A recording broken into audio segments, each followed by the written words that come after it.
We're a week into the new year and it should be a memorable one for all of us. The eyes of the world are going to be on this great city and its most famous resident. That's as the Olympic Games comes to town, and also we prepare for the Queen's Diamond Jubilee. Now the view from down here is quite good already, but if you get up there, it's even better.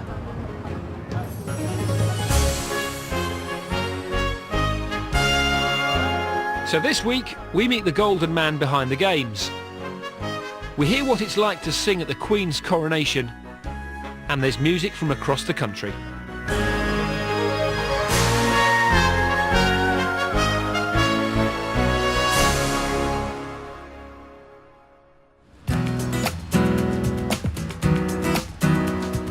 From up here you get the perfect view of London, a city that's at the very heart of some of the biggest events of 2012. You'll have to trust me on this, but the Olympic Park is over there somewhere. It's a huge year for sport, and for someone like me who you might have spotted on your Football Focus sofa on the BBC. Personally, I can't wait for both the Olympic and the Paralympic Games as part of London 2012. Now down there is Buckingham Palace, and Her Majesty the Queen has got quite a big bash lined up in June of this year to celebrate the Diamond Jubilee. In this week's programme we'll look forward to some of those huge events of the next 12 months, and we'll meet some of the people behind them.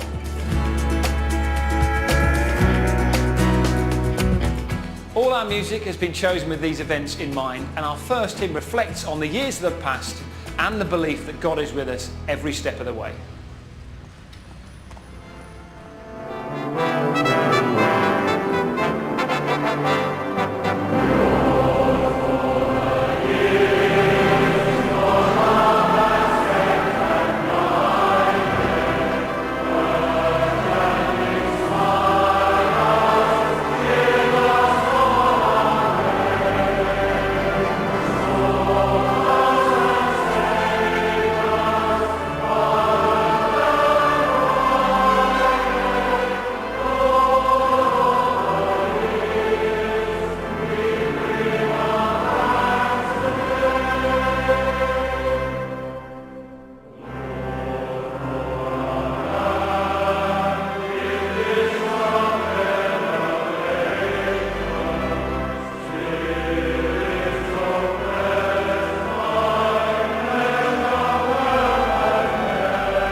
This year people around the world will be celebrating a very special occasion.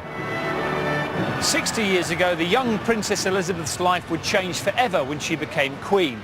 A year later, it was her coronation, and it took place here at Westminster Abbey.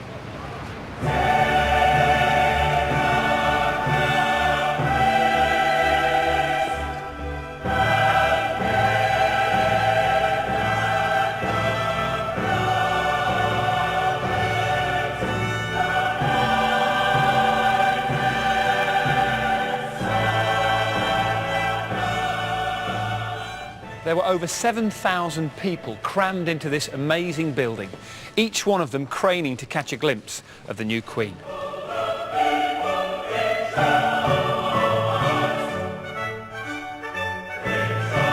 It was so spectacular and so wonderful that I don't think at the age of 10 I was really able to grasp it, but in terms of the occasion, the pageantry, the music, the spectacle, it was a wonderful day. David Overton was a chorister in Westminster Abbey Choir and one of the youngest people at the coronation. We had to be in the Abbey as choristers very early, about 8 o'clock, and it was some time before the ceremony started, before the Queen arrived, and we had been given sandwiches, ham sandwiches and barley sugars and an apple. We found that in our cassette pocket. But of course that was meant to last us through the day, through the 8 hours that we were going to be in the Abbey. It lasted us about half an hour. We polished those off. Even now, so many years on, do you still feel privileged that you were able to be there and be part of that great day? Yes, but the privilege was not just being part of the coronation. The privilege was being in the choir, being a chorister in Westminster Abbey, which is the most wonderful start of any musical life, of a spiritual life, and it's not just the coronation that you take away with you. It's the joy of singing every day for 5 years in one of the most wonderful churches with one of the most wonderful musical traditions in the world.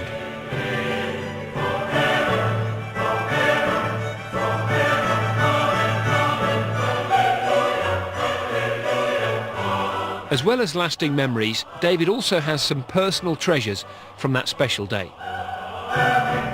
Well, this is my coronation book. This has got the words and the music of everything I sang on the day, 1 or 2 autographs of the people who I thought were important. Did you get the Queen in there? No, I haven't. I'm afraid I haven't got the Queen in there. There's still time. But here we are, the wonderful introduction of Zadok the priest, sung every coronation since George II in 1727. So that is your actual coronation book from which we sang.